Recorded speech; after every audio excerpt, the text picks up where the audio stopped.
Satukanlah ya Tuhan yang percaya padamu, rukun dalam kasih sayang seperti perintah, menegakkan keadilan, itulah amanatmu.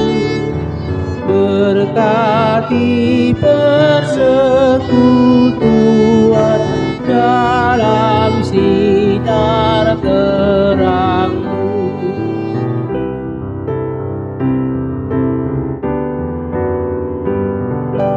Sai pasada rohanami doson hotu amai, asa utang sianami nanggo sadalinure, ototong hutiruhami diulaoni suge, di bapatan dahut hami kabesi sehat duge.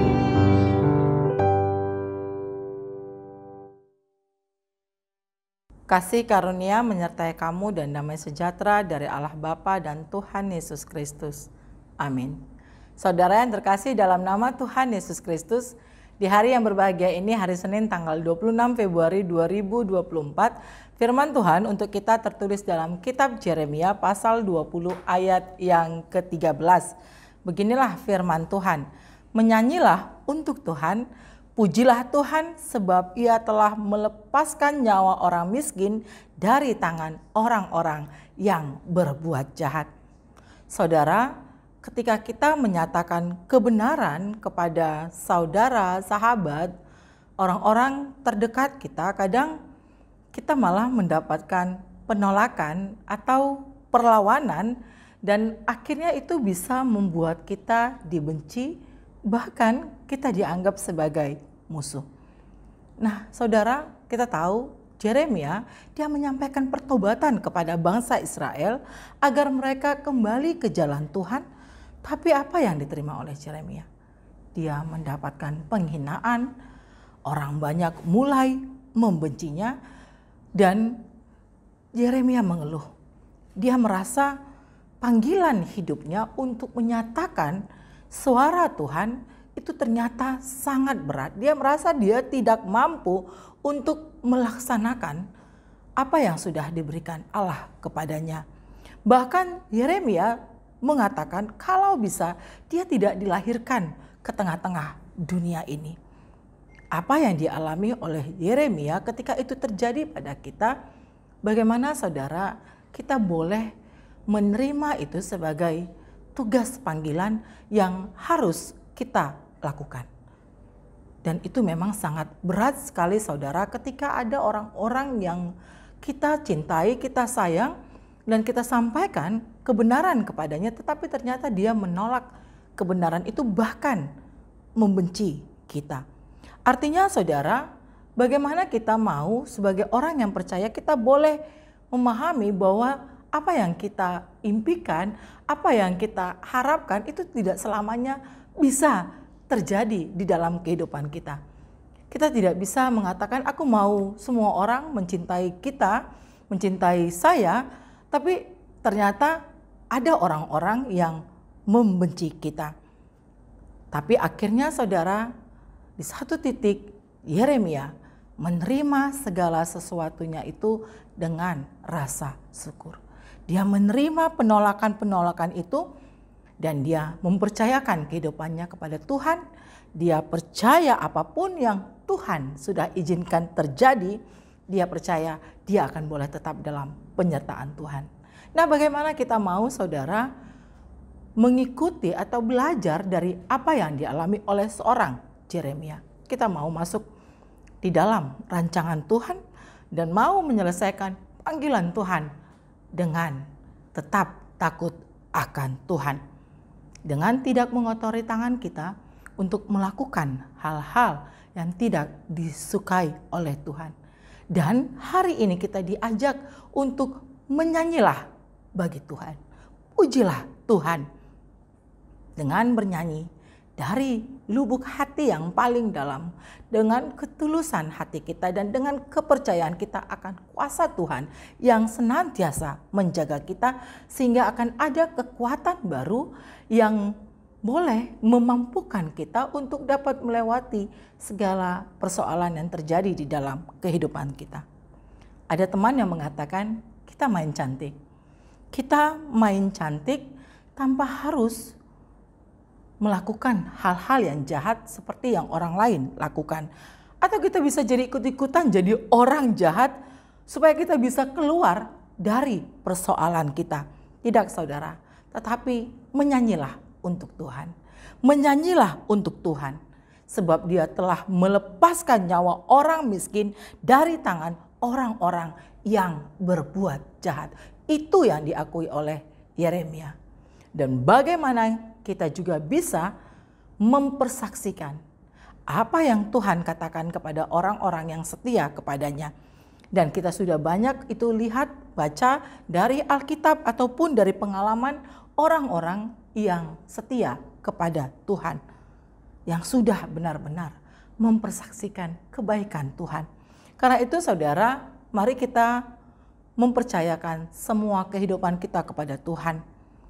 Memang hidup tidak mudah, melakoni peran kita itu tidak mudah sebagai pengikut Tuhan. Tapi bukan berarti saudara kita pasif menunggu dan berkata, aku percaya Tuhan akan menolongku. Tanpa do something, tanpa melakukan apapun. Tidak saudara, mari kita hidup di dalam pengharapan. Hidup di dalam puji-pujian kita itu hanya kepada Tuhan. Ada seorang profesor dari University College London, dia mengatakan sejumlah perubahan itu terjadi di tubuh kita saat kita menyanyi. Dan kegiatan ini diantaranya katanya saudara itu dapat mengurangi hormon stres seperti kortisol. Dan itu bisa meningkatkan sistem imun tubuh kita. Dan itu juga akan menghilangkan kesedihan yang terjadi di dalam kehidupan kita. Dan saya yakin kita semua yang mau mendengarkan renungan hari ini, kita adalah orang-orang yang percaya hanya karena kasih karunia Tuhan, kita boleh melewati semua pergumulan. Kita boleh melewati semua badai gelombang kehidupan yang terjadi di dalam perjalanan kehidupan kita. Dan ketika kita menyanyikan pujian bagi Tuhan, itu yang akan memberikan semangat baru bagi kita, sehingga kita boleh melihat Tuhan sudah mempersiapkan hal-hal yang terbaik untuk kehidupan kita. Ingat saudara, Tuhanlah sumber hikmat, sehingga kita boleh menghadapi berbagai macam kehidupan yang terjadi. Dan yakinlah Tuhan akan senantiasa menunjukkan kuasa-Nya kepada orang yang setia kepadanya. Amin. Kita bersatu dalam doa. Bapa di sorga, kami datang ke hadapan-Mu dengan segala kerendahan hati kami mengucap syukur atas kasih sayang Tuhan yang boleh terjadi di dalam kehidupan kami, sehingga kami boleh hari ini memuji nama Tuhan dan kami mendengarkan firman-Mu yang mengajak kami untuk senantiasa bernyanyi untuk Tuhan, memuji Tuhan, karena kami percaya bahwa Engkau melepaskan semua orang dari segala persoalan kehidupannya, dari segala penderitaan kesakitannya. Dan biarlah kami senantiasa berharap akan kasih Tuhan, sehingga kami boleh lagi Tuhan tetap melakukan segala kebaikan-kebaikan yang Tuhan kehendaki di dalam diri kami. Tuhan Yesus, biarlah kami menerima panggilan dan melaksanakan panggilan kami dengan penuh tanggung jawab sebagai para pengikut-pengikut Yesus. Kami boleh Tuhan dapat berbagi kasih, dapat saling peduli dan saling menghargai, sehingga cinta kasih Tuhan itu boleh terpancar di dalam kehidupan kami. Tuhan, kami juga berdoa untuk semua kehidupan kami Tuhan. Biarlah Tuhan yang menambahkan kami kesehatan, memelihara segala apapun yang kami kerjakan Tuhan, sehingga kami boleh lagi berkarya kami boleh lagi Tuhan bertumbuh di dalam kehendak Tuhan, dan kehidupan kami itu boleh menjadi perpanjangan tangan bagi orang-orang yang sangat membutuhkan. Kami berdoa juga bagi saudara-saudara kami yang saat ini sedang dalam keadaan sakit ataupun dalam proses pemulihan. Biarlah Tuhan memberikannya kesabaran, memberikan hati yang tenang, pikiran yang terang, agar saudara-saudara kami boleh percaya dan tunduk kepada semua pengobatan-pengobatan yang diberikan oleh para medis, agar melalui semuanya itu saudara-saudara kami beroleh kesembuhan. Kasihani kami Tuhan, persatukan kami di dalam kasih setiamu. Engkau yang mengampuni kami dari segala kesalahan kami. Di dalam nama Tuhan Yesus kami berdoa. Amin. Anugerah Tuhan kita Yesus Kristus dan kasih setia Allah Bapa dan persekutuan Roh Kudus kiranya memberkati kamu sekalian. Amin. Kepadamu